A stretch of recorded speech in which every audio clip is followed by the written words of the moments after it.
So welcome to everybody. This is great, and it's much warmer in here than it's going to be outside when we go out to do the official lighting. But just to welcome all of you here as we light up the season and the spirit of the season of remembrance with the official Points of Light tree lighting ceremony. This actually marks 30 years that this community has taken the opportunity to remember, to recognize, and to thank someone through this program, and at the same time have done an incredible job of enhancing our palliative and spiritual care programs.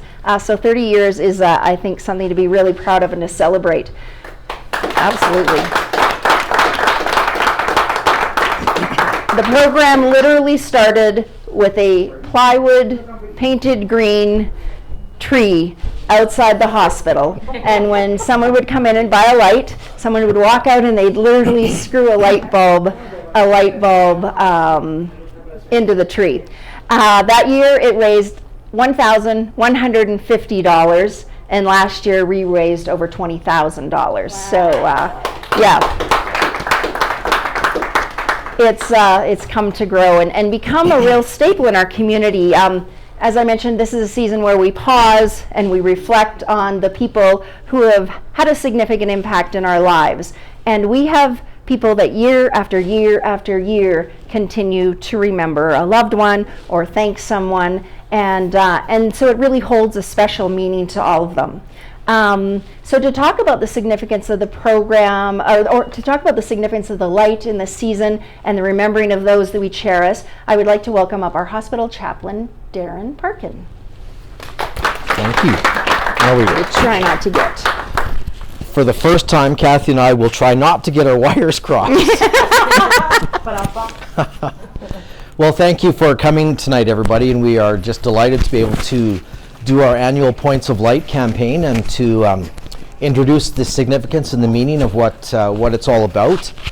We know that for many people, Christmas can be a difficult time around remembering people that we have loved and who we have lost. And so we want to take an opportunity like this to make the evening as meaningful and as memorable as possible, knowing that grief is something that lives with us forever. And especially we feel it heightened at this time of the year. So we want to do something by which to honor the people that we have cared for who have died, and to significantly remember that people are grieving at this time of year. We always want this hospital and this community to be a place where people know they can come, even if the memories were difficult, but they can come and have a smile, a warm handshake, a remembrance of the time that we spent together, as difficult as it may have been. So we're delighted to have you here tonight in this freezing cold weather. We're really grateful to the foundation for shifting us inside for the first part of this, so that our freezing can happen just very briefly when we go outside. So there is some real significance around turning lights on. This is not a thing that we invented just for here. Turning on and lighting lights is done all over the world in cultures to signify grief and loss, and to remember people that we've loved that have died. It's a way of remembering those who we have held on to for life so dearly and so tightly, and then through the process of losing them, the way we hold on to them has changed dramatically, and it's meant that we live our lives in grief and we search for new ways to hold on to people. Light is one of those things that symbolizes the nature of losing somebody and having to find new ways in grief to hold on to them.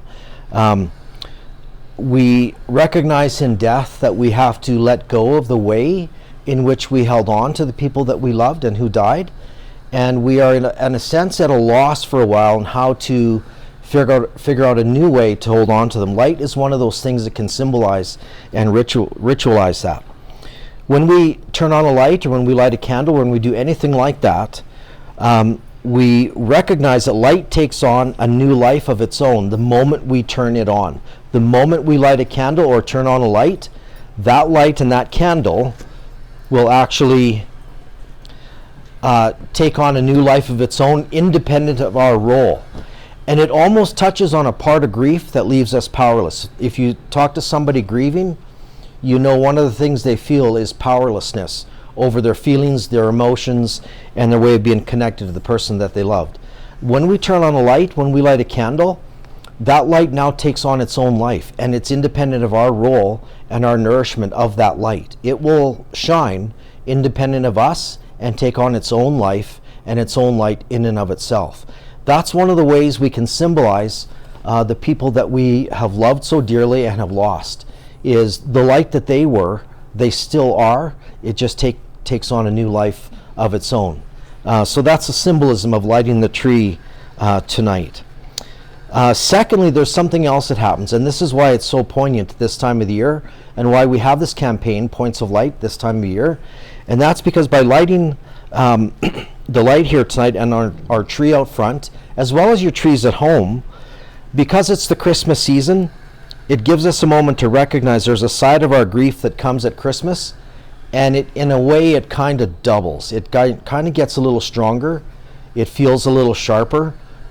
For many people who have lost somebody, we know that Christmas is a hard time to remember. Grieving seems to intensify at Christmas time. So the light is a way of us acknowledging that our grief will begin to feel stronger over this season. It would be so awesome if I could say, you know what, by turning these lights on, your grief will be nothing this year at Christmas. I wish I could say that, but we know that's not the case. So by turning the light on, by lighting a candle, whatever ritual we do, it's a way of saying to our grief, you have my permission to be sharper this year, because it's the price of love for the person that I loved and lost and I'm struggling to grieve over. We know at Christmas that is much sharper. So why not take a little element of control, get back some of that powerlessness that grief leaves us in, and say, okay, grief, fine. If it's going to be hard, I'll give you that permission, because Christmas is a time we would be together normally, but we can't in the way that we always were. So I will allow my grief to feel sharper, and I'll not be surprised or offended, because it is in fact the price of love. That's why this season for this kind of a thing can be so significant for this. Lastly, this is also one of the reasons why for us here in this hospital, from our foundation right through to our care staff, to the kitchen, to the housekeeping staff, literally everybody that works in this hospital as part of this healthcare community, this light signifies how significantly and powerfully we support and hold palliative and spiritual care here in the hospital. For those of us who come here every day to care for people, these lights now that we're going to see every day, they are a reminder of the actual people that we've cared for here and who died in our care, and they will represent all the others who aren't here tonight or who won't have a light perhaps this year on the tree, and the people in the future who we will provide care for.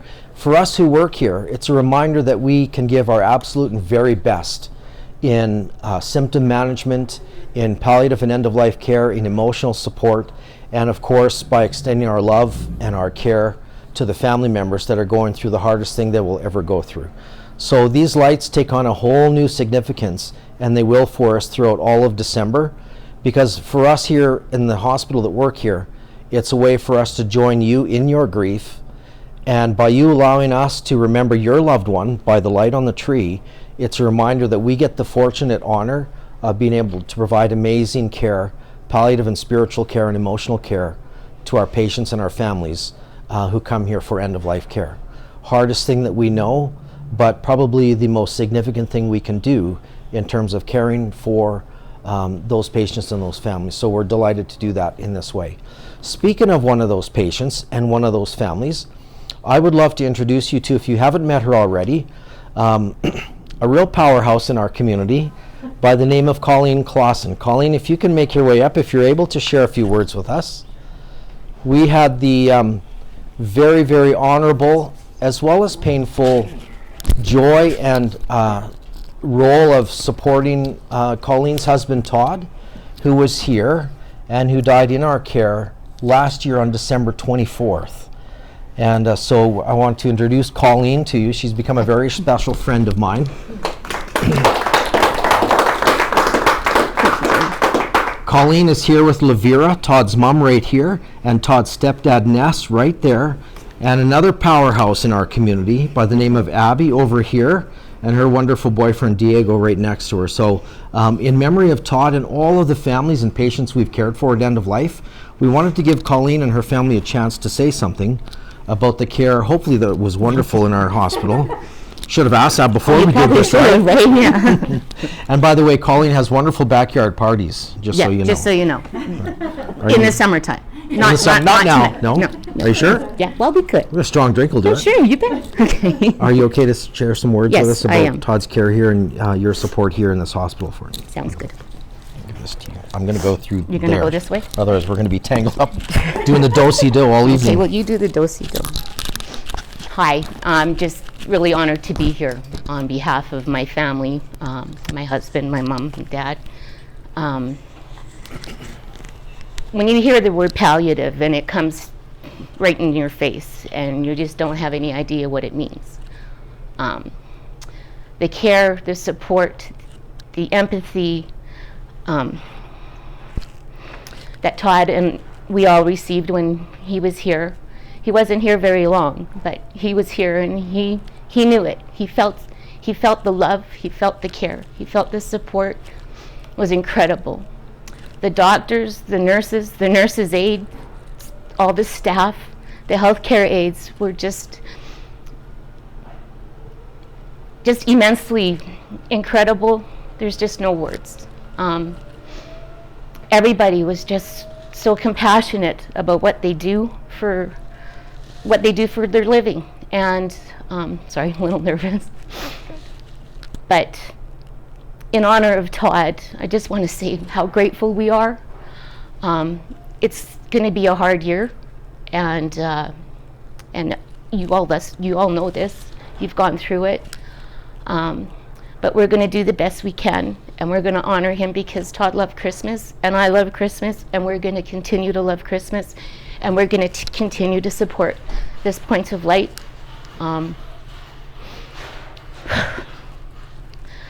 Thanks, Abby. I couldn't do it without you. We've just had an incredible community here, and we are so blessed to have you guys in this hospital and to have that floor. It's a wonderful place to be. Well, not always, but thank you. I just want to say how grateful we truly are. And so on behalf of our family and behalf of my family and on my friends as well, because they got to come see Todd in his last days and moments. We just want to say thank you and God bless you all, okay? Thank you.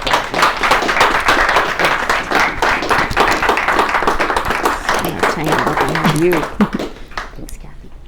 You just need to put this where it's not going to pick any noise up.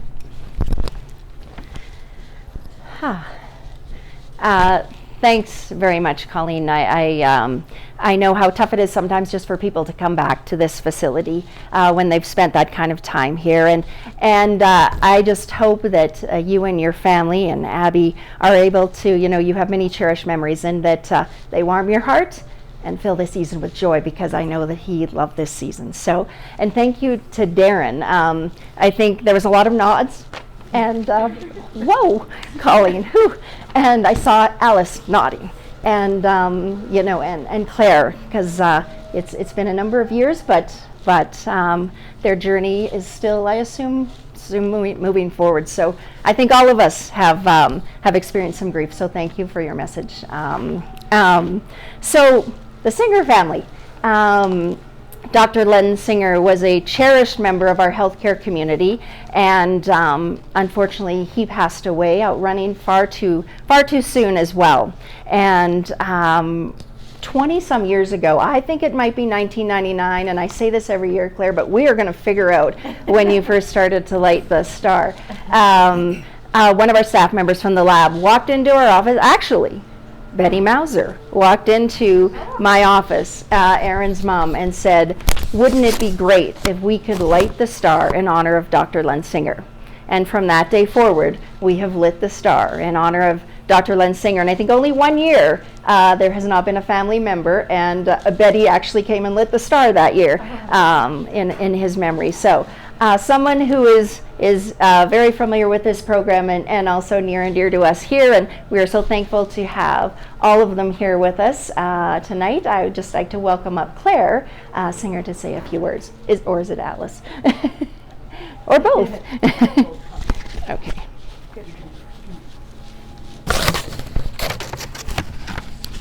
We're just going to stick this on. if we can.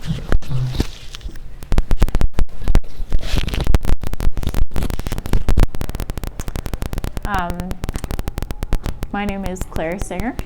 I'm Len Senger's daughter. So as Kathy mentioned, my mom and I and Ted and then my son George have been doing this for a number of years. We just think it's such a great way to remember my dad and my mom's former husband, and he was just such a great man, and it's nice to see his memory live on in this initiative. So yeah, thanks for having us today, and I don't know if my mom wanted to say anything. No, I just think of him every time I come into this hospital, and I know how much he loved working here, and he always commented on working with the wonderful staff here, and we are so lucky in this community to have this hospital. So thank you for anyone that puts a light on the tree and helps with the palliative care in the hospital. Thank you. Thank you.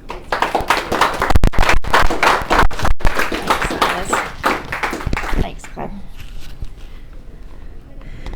That's great. Thanks to everyone for coming and sharing their words and sharing their time with us. So for those of you that would like to bundle up, we will go outside and we will very quickly switch the switch and officially kick off our Points of Light program here at the hospital. To officially kick off our 2022 Points of Light season, it's time to turn the lights on. 3, 2, 1. Yay!